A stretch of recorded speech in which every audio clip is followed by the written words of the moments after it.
Craquant, trop chou, adorable, la palette des ressentis procurés par les animaux est aussi vaste que leur variété. Quadrupèdes, volatiles ou à sang-froid, ils suscitent chez nous bien plus que de l'empathie et chez certains ils sont vénérés, aussi improbables soient-ils. Et ici d'ailleurs, qui sont-ils? Plongeons voir.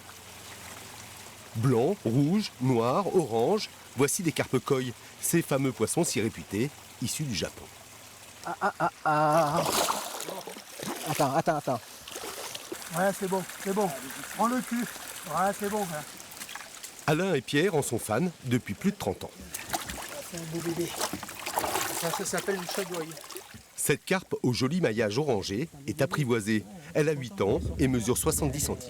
C'est de la famille de chagouille en fait, mais qui tire un petit peu sur le Shiba, hein, puisqu'on voit les nageoires sont un peu bleues. Normalement les nageoires devraient être marron, là, les nageoires pectorales.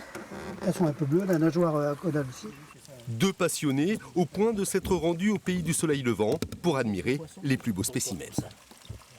Notre rêve, c'était d'aller au Japon. Lorsqu'on a été au Japon, on a ramené un poisson, un très très beau poisson. Et Femelle. l'expérience a été effectivement de reproduire ce poisson sans y croire. Parce que Au pif.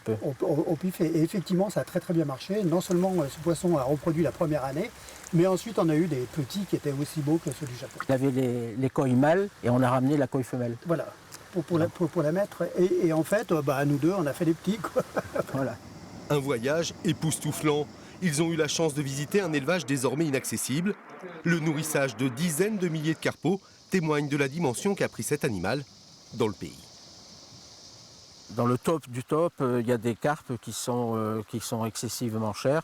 Moi, personnellement, quand on était au Japon avec des copains du Limousin, on a vu des transactions à 50 000 € pièce. Et l'an dernier, une vente record serait montée à 305 000 € pour un seul spécimen. Pourtant, si la carpe koi japonaise connaît aujourd'hui une renommée mondiale, elle n'en est pas originaire. Présente en mer Noire, ce sont les Chinois qui l'ont introduite en envahissant le Japon 500 ans avant Jésus-Christ.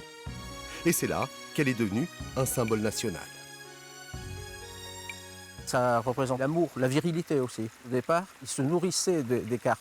Et donc c'est environ au début du 19e siècle, il y a eu des gens qui étaient un peu plus malins que d'autres, qui ont vu que ça pourrait faire quelque chose au niveau de l'ornement. Et en fait, c'est comme ça que ça s'est propagé. Et de fil en aiguille, on est arrivé maintenant, grâce à la génétique, à des choses très intéressantes, quoi. Plus de 150 variétés. Alors Alain a constitué soigneusement un véritable bassin aménagé de 40 000 litres d'eau pour sa trentaine de poissons, et plus particulièrement sa star. La Tancho Kohaku est assez prisée au Japon, ça représente le drapeau japonais. Et en même temps, la couleur blanche, c'est la couleur de la pureté, voilà. Mais pourquoi tant d'attention pour cet animal qui peut vivre jusqu'à 40 ans? Tout simplement pour sa beauté, sa symbiose avec la nature. Un poisson qu'on n'a jamais vu, c'est un peu comme un coup de foudre. Ce que j'apprécie, c'est la couleur, la ligne générale du poisson. Quand elles sont très belles, elles ressemblent un peu à des torpilles, des petites torpilles. Et c'est assez esthétique. À 72 ans, Alain demeure un éternel amoureux.